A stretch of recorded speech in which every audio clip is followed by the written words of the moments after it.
The final goal is to eradicate humanity as we know it. Once you understand the final destination, it becomes much easier to look back and identify the psychological conditioning, the biological tampering, the cultural grooming, and the educational prepping that we have been subjected to for decades in preparation to making us accept a post-human future. It takes a lot of physical and psychological abuse to get an intelligent species like ours to agree to its own extinction. Most, if not all, that has transcended in the last 60 years was designed to get us closer to accepting such a dystopian reality. Whether you care to accept it or not, we live in a hyper-controlled matrix where our perception of reality is meticulously planned, managed, and executed in order to control and steer us in whichever direction they wish. And the direction is a post-human world. For this, they first needed to destabilize, dehumanize, and demoralize humanity through every means possible.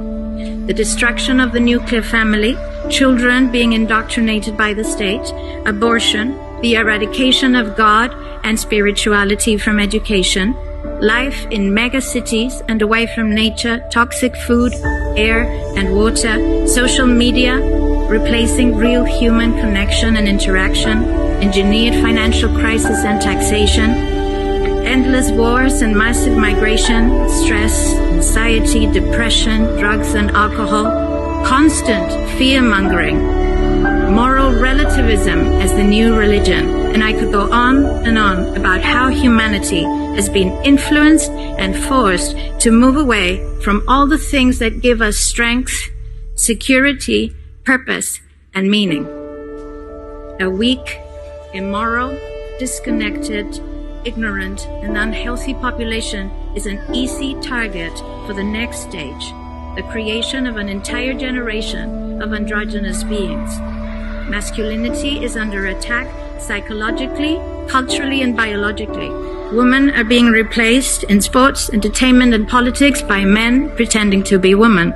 And children are being indoctrinated at school to think that gender is a choice. The transgender movement is not a grassroots movement. It comes from the top. It has nothing to do with people's freedom of expression, sexuality, or civil rights. It's an evil psyop with a clear agenda to get us closer to transhumanism by making us question the most fundamental notion of human identity, our gender.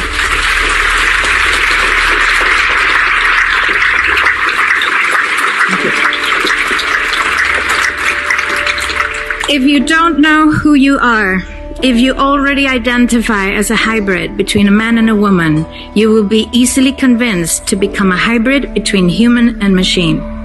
Gender ideology is the 2 + 2 = 5 from George Orwell's 1984 dystopian novel.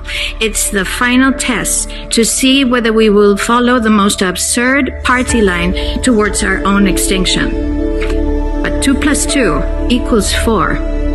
And no matter how you choose to dress, call yourself, or change your physique, will not change that.